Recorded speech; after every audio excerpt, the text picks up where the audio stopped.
This assignment is related to motion graph and force. But first I'll discuss this question, which is a doubt from weekly homework. So we have a displacement time graph and we have to plot a velocity time graph. So as you can see, this graph is having different parts. Keep in mind that the slope of distance time or displacement time graph represent the velocity. So what happened to slope? Same thing happened to velocity. So first, when you check the first part about 2.1 second, what happened to slope? The slope is increasing. So if slope is increasing, what does it mean? It means the velocity should increase. And what about the value of the velocity? Because this slope is positive, so value of the velocity will be positive. So positive velocity, and it should increase. Then from 2.1 to about 6.1 or 6.2.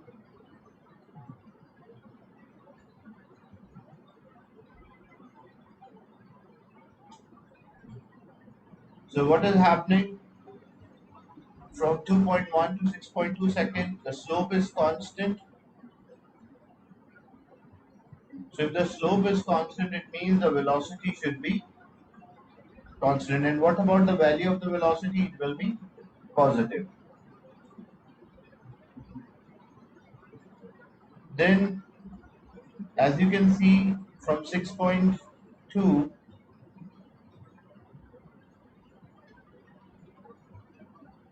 8, what happened to slope? The slope is decreasing. If slope is decreasing, it means the velocity should decrease and it will be a positive value. And at the last part, it's a horizontal line. It means the slope is 0. So if the slope is 0, it means the velocity should be 0 from 8 seconds to 10 seconds. So we have to sketch a graph for a velocity time graph. From this displacement time, we have to sketch a velocity time. So first, what should happen? From 0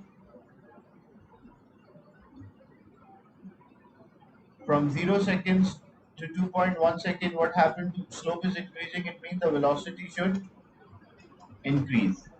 Then 2.1 or 2.2, you can say, from 2.2 to 6.2, what happened to velocity? It should be constant. Then from 6.2 to 8, what happened to velocity? It should decrease. And from 8 to 10, what happened to velocity? It should be 0. So we'll sketch a graph now on the grid, which is having a velocity in time.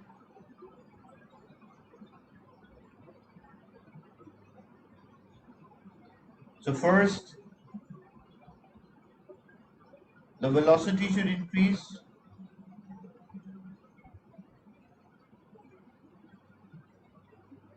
The labels are not given, so you don't have to label the y-axis. You just have to sketch a graph here.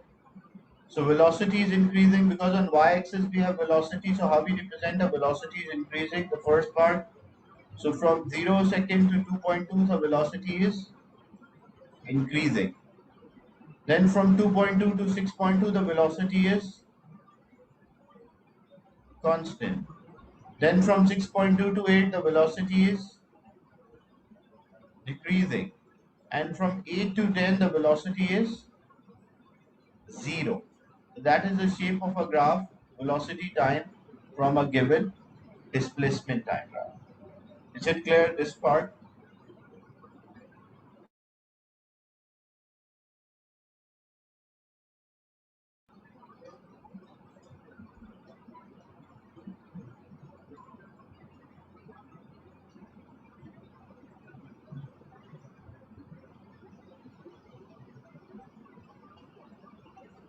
Then question 1D, page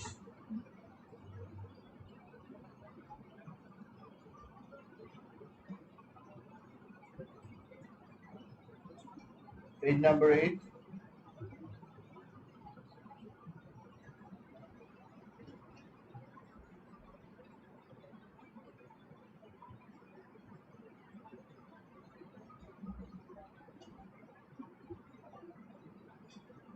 Use the axis below, sketch a graph to show how the resultant force acting on the car vary with for first 30 seconds of the motion.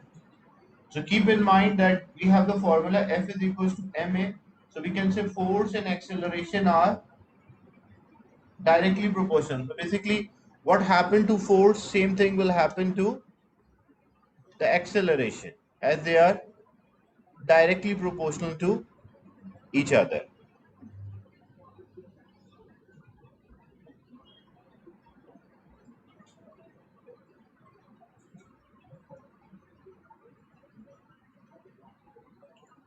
So if you check the original graph,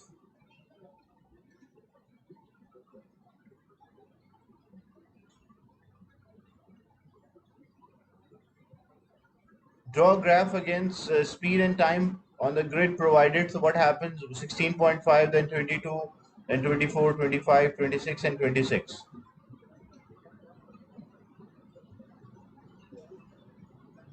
And the time intervals are also there, like 5, 10, 15.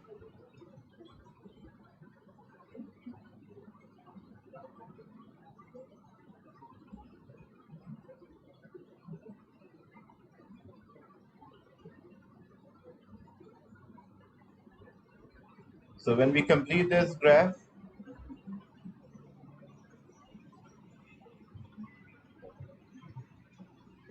a rough sketch, if I have,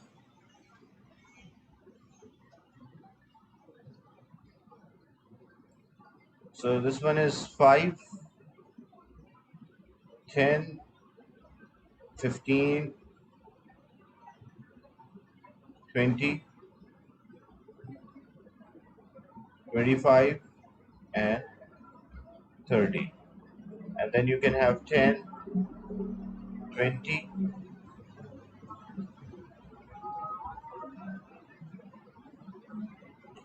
or you can extend the scale. It can be 10, 20, and 30. So at 5 it is 16.5. So at 5 it is 16. This is 15. Because there are 20 boxes are there, so each box is representing 0.25. So this is 15, and this will be 16, 17,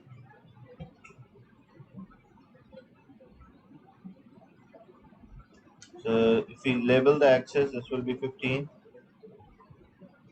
this will be 25, this is 10. So 10 boxes equal to 5, so each box is representing 0.5. So 15, then it will be 16 and 16.5. So this will be 16.5. And then at 10 it is 22.5, so this is 21, 21, 22, 22.5. And then 15 it is 24.5. So 15 it is 24.5, so it will be between 24 and 25.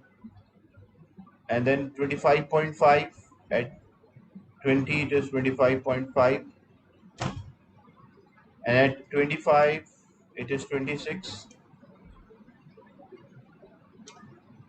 and then 26. So basically the shape of the graph, when we join these points, this will be the graph.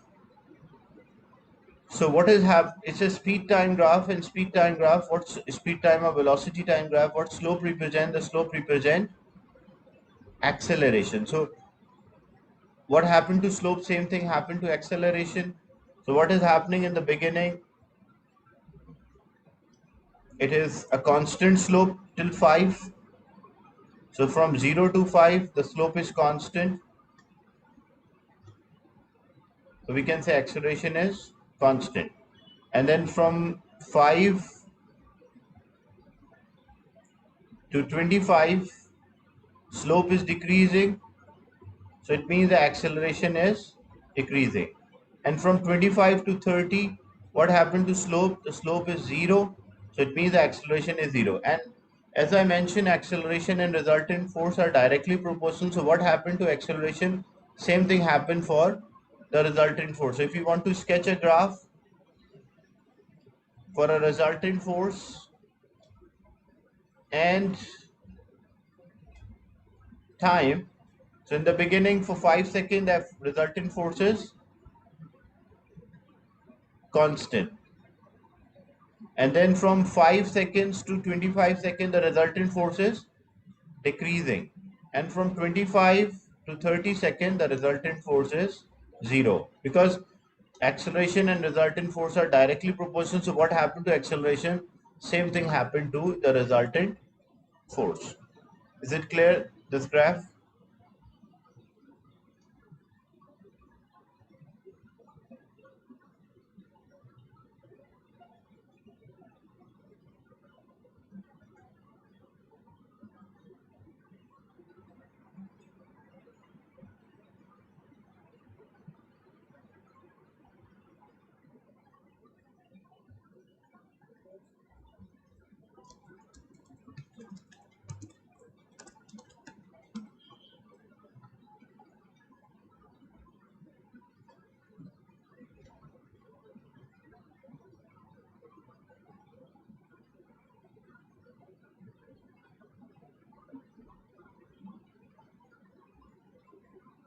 In the motion graph and 4 assignment,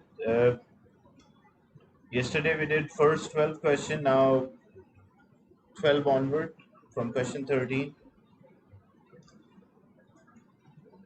So in question 13, as you can see,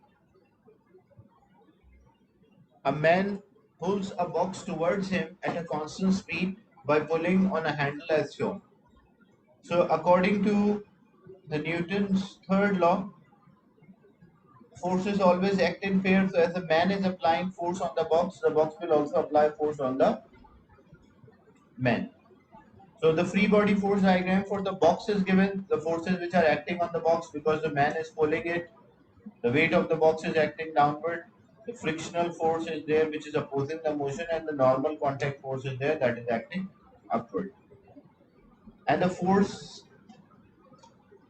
on the man, so force on the man, the normal contact force will act upward, weight of the man will act downward. And now for men, the friction direction will be opposite, and the force by the box on the man will be in opposite, because according to Newton pair forces always act in pair. So if man is applying a force of 30 Newton, same 30 Newton is applied by the box on the man.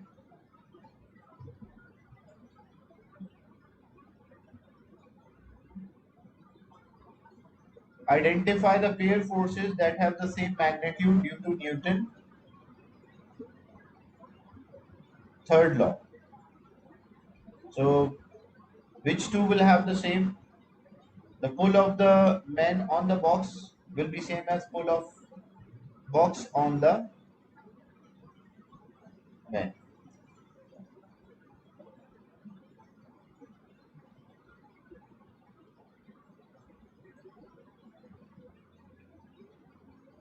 Why you cannot mention here weight? Because what happened in practical, the weight will not be equal to weight because weight is not the only downward force. What happened as a pull of man is there, so this force will have component horizontal and vertical. So basically the normal contact force plus the vertical component of pull of man on box will be equal to weight. So we cannot say the normal contact force will be equal to weight. That will be wrong. That is not the pair force. So weight is not the pair force of normal contact. We say the downward force is a pair force of normal contact. Weight is a pair force. Like if the box is there, the weight of the box and the pull on the earth by the box, that is a pair force. Because what happened, the weight is due to the pull of the earth, so then object will also pull the earth. That is a Newton pair force.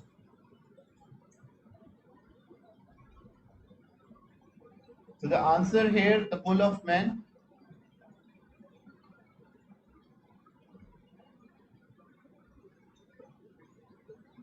on the box and the pull of box on the man. Then state one difference and one similarity. The difference, their directions are different, and similarity, their magnitudes are same. So Newton pair forces, their directions are different, and similarity, they will have the same magnitude, or they will have the same type of forces or acting at the same time.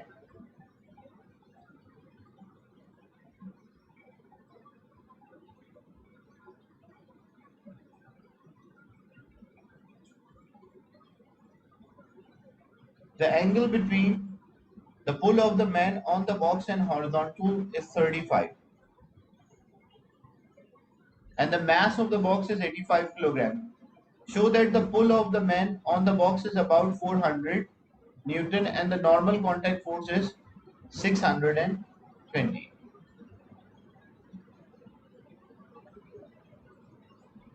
So this pull of the man on the box, we have to find this.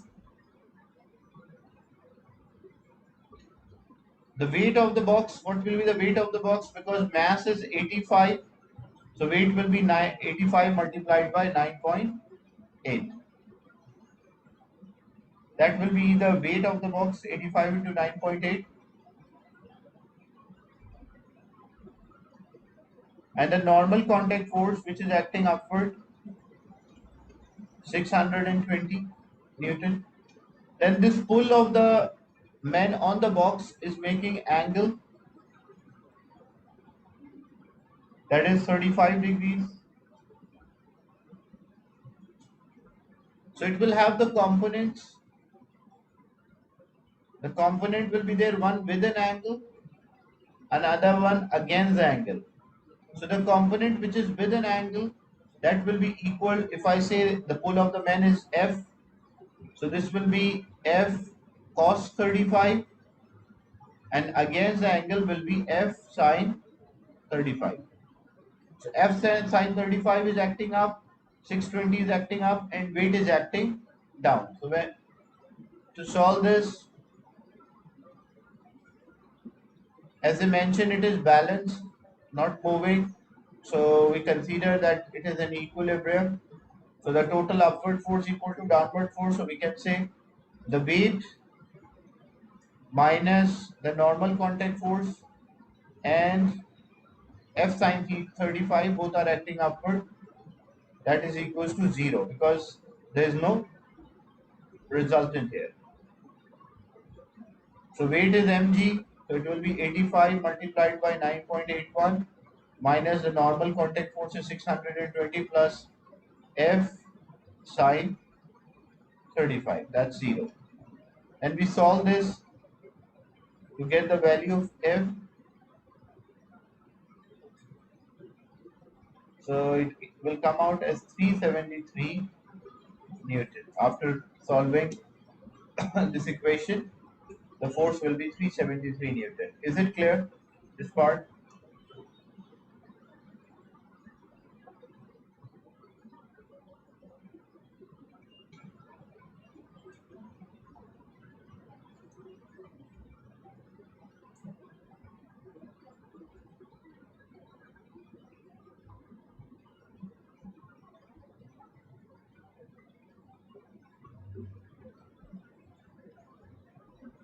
Then, because in the beginning the box was stationary, now the box move at a constant speed. So if it is moving at a constant speed, again there is no resultant force. So calculate the frictional force. So how we can calculate the frictional force? It is related to the previous part. So we already worked out the pull of the man, which was 373 Newton and making angle 35. So the horizontal component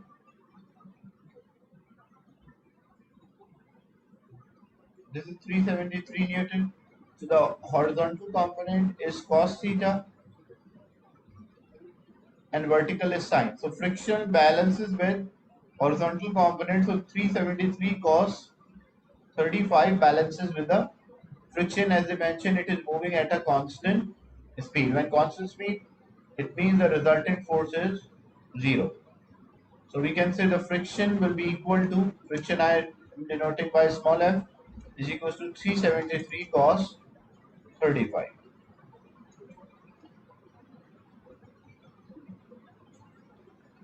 So when you multiply 373 cos 35, friction will come out 305.5 Newton. Is it clear, this part?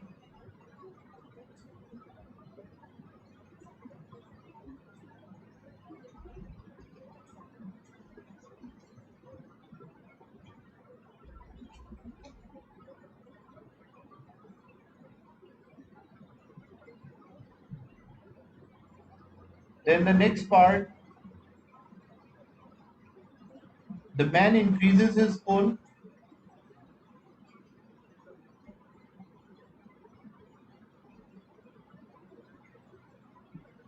The man increases his pull on the box, and the box start to move together in the same direction with an acceleration of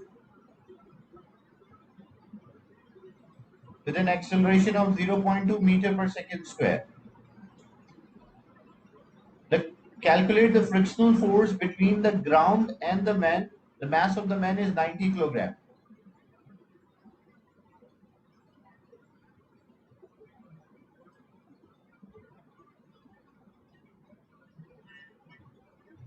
So this man is starting to accelerate. So there is a resultant acceleration,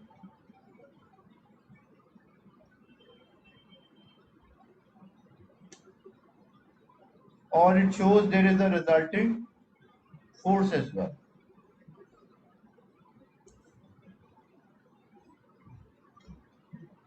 So if we consider this as a one body system, so what will be the resultant here? As you can see the original picture,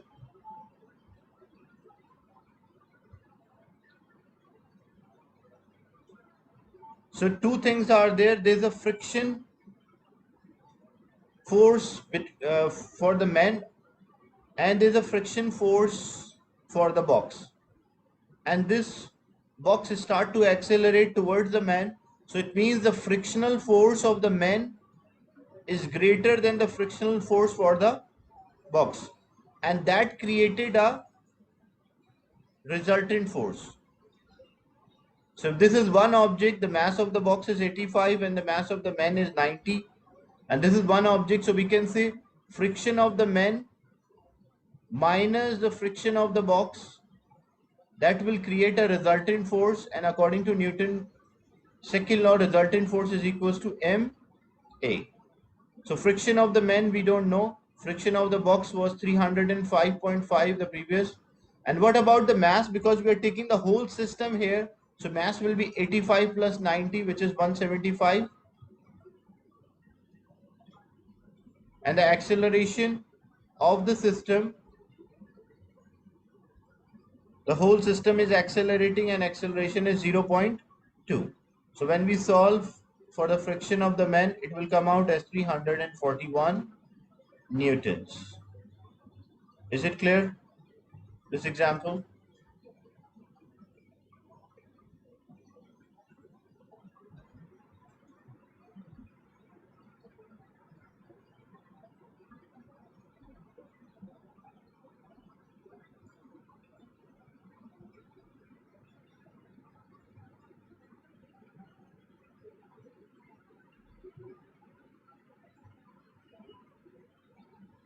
Then another question, a student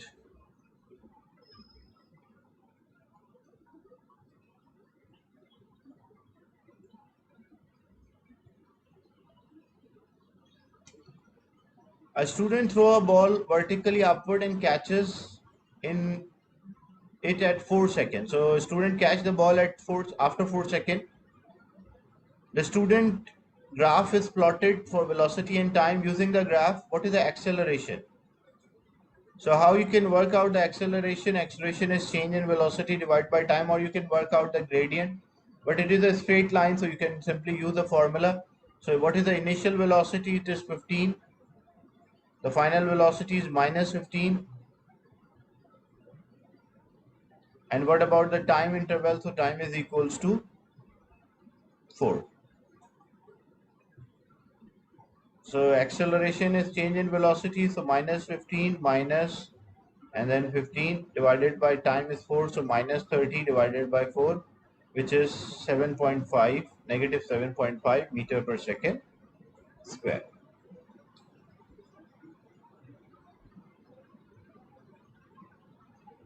Use the graph distance travel. So if they ask for displacement, the displacement will be 0. Why displacement will be 0? Because the ball is going up and then it returned back to the same position. So displacement is 0. Or area for moving up and coming down is same. So it means the displacement is also. But if they're asking for distance travel, so we have to calculate the area under the graph. So two triangles are there. This is one and this is the second. So this will be half base into height. So base is 2 and height is 15. So this will be 15 meter. And this will also be because it's a speed, so it's a scalar quantity. We don't have to consider direction. Half base is 2 and height is again 15, not minus, because it is a speed which is a scalar quantity. So it is 15 as well. So two values are 15. To get the total distance, so we will add them. But if the same question they ask, calculate the displacement, so it will be area of first graph minus area of second graph, because the direction changes as, so displacement is a vector quantity, so you subtract if they're in opposite direction. So 15 meter, for both values it is 15 meter.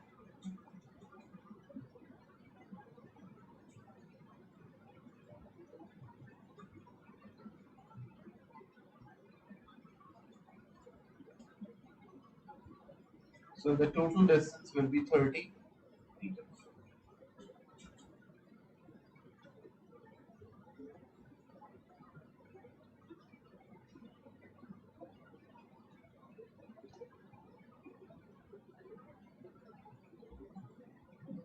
This question is related to the inclined surface. An object of weight W is on the slope, making angle theta with horizontal, and the normal contact force R is there.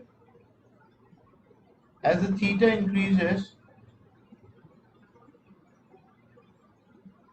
what will happen to R? So how we can work out the value of R? So first we resolve this weight into components.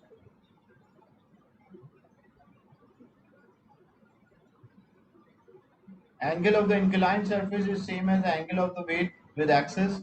So the component of the weight which is with an angle, that is W cos theta, and component of the weight against the angle will be W sin theta. So the component of the weight W cos theta balances with R, so we can say R is equals to W cos theta. Now as we discussed yesterday, the theta and cos theta values, if you increase the value of theta, the cosine theta value will decrease. So R must balance with W cos theta. So what is happening? As we know, R is equals to W cos theta. Weight is constant, weight is not changing.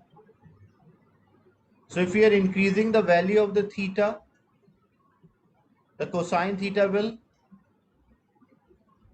decrease. So if the cosine theta will decrease, this product will also decrease. So the value of R, because W is constant here, W is not changing the weight. So the value of cosine theta is decreasing, the value of R should also decrease. So R decrease because R is equals to W cos theta. Is it clear, this question? 16.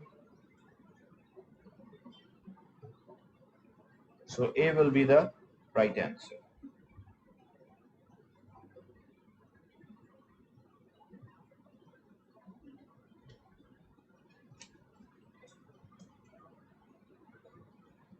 The constant resultant force act. Which of the, if resultant force is constant, acceleration should be constant. As we mentioned, the graph of force and acceleration will be identical as they are directly proportional. So if resultant force is constant, it means the acceleration should be constant. So which graph represent a constant acceleration here? Distance time graph, it represents constant speed. If speed is constant, it means acceleration is zero. Velocity, this is a velocity distance graph, so that does not give any certain physical quantity. Velocity time graph, the slope represent acceleration. So here the slope is constant. It means the acceleration is constant. That's why C will be the answer.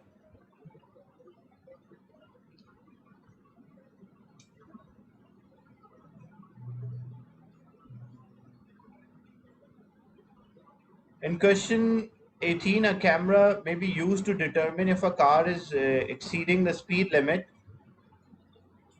Take two photographs at a time interval of 0.5 second as a car travel over a set equally spaced marking. The measurement from a photograph enable the speed of a car to be calculated. Explain why the speed calculated is an average speed and it's of 2 marks. So why it's an average speed? Because what we did, we use a total distance travel.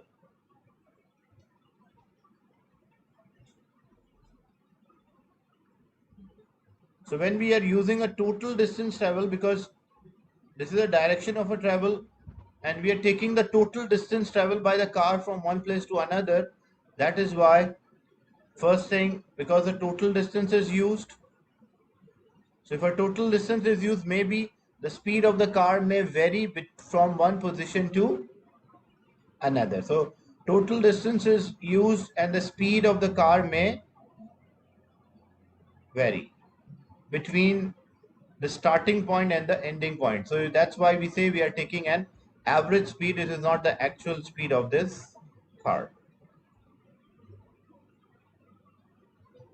Then the diagram below shows position of a car at a time interval 0.5 second. The markings are painted on a road at an interval of 1.52 meter. The speed limit is 50 kilometer per hour. Determine using information whether the car exceeds the limit. So 1.52 is the distance between the markings.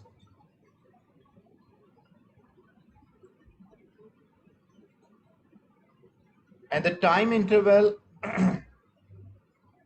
is also given. So how many marking, if we say this is a starting point and this one is the end.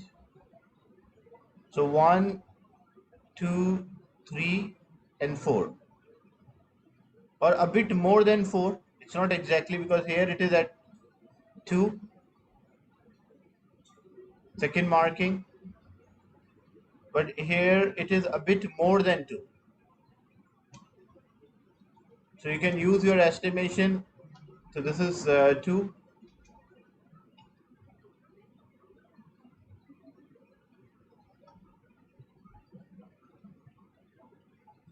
And this, if this is 6, like it can be, I can take 6.1 or 6.2.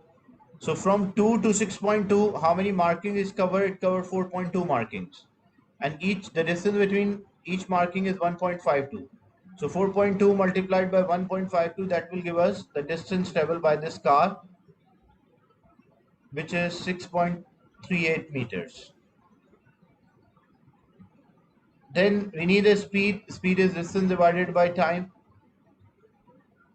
6.38 divided by time interval 0.5, so speed will be 12.7 meter per second. But we need kilometer per hour. So this 12.7 meter per second we have to convert into kilometer per hour. So basically, if you want to convert meter per second to kilometer per hour, what we do? We multiply by 3600 and we divide by 1000. So 12.7, because time is in second, we have to convert into hours. So we multiply by, we divide by 3600, but because this time in second is in denominator, so overall it will be multiplied. And meter to kilometer we divide by 1000, so that's why we divide by 1000. So it will come out as 46 kilometer per hour. So the speed limit is 50 kilometer per hour, but we are getting 46. So it means the car is not exceeding the speed limit.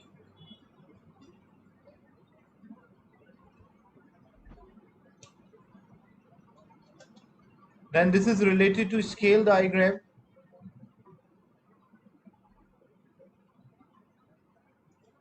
Two forces are given, 19 Newton and 16 Newton,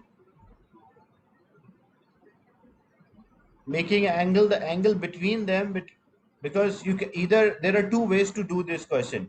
You can use a triangle method. So if I use a triangle method, I will draw the first vector, then I will draw the second vector. I'll take all the angle with x-axis, and the resultant will be from tail of the first to the head of the last. That will be resultant.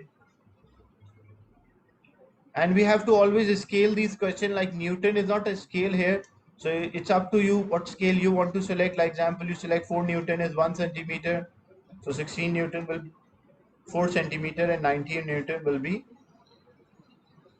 4.75 centimeter. So we draw this as 4 centimeter, we draw this as 4.75 centimeter, but this angle will be 7 degrees, and angle of this one will be 74. This is one way. The second way, you can use a parallelogram. So in parallelogram method, you draw both vector from same point, and you need angle between the two vector. So angle for both vector 19 Newton is 7 and 16 Newton is 74. So angle between them will be 67. So what you do, same way you will scale, and now you can draw the two vector. First you draw 19 Newton, and then you draw a vector of 16 Newton, which is 4 centimeter, with an angle between them is 67. Then open the compass to a length of 4.75 and draw an arc. Open the compass to a length of 4 centimeter and draw an arc. And then draw a diagonal to get the resultant vector, and complete this parallelogram as we did in O levels. So it will be a parallelogram. So it's up to you which method you find it easy, that you will use. If you use triangle method, then first draw the vector 1, then from head of the vector 1 draw the second vector, and tail of the first to the head of the last will be a resultant. But if it is a parallelogram, then resultant will be equal to the diagonal of the parallelogram. Is it clear? Discussion?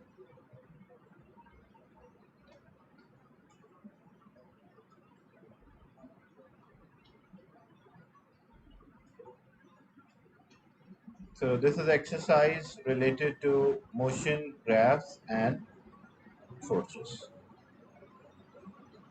Any doubt related to the class today?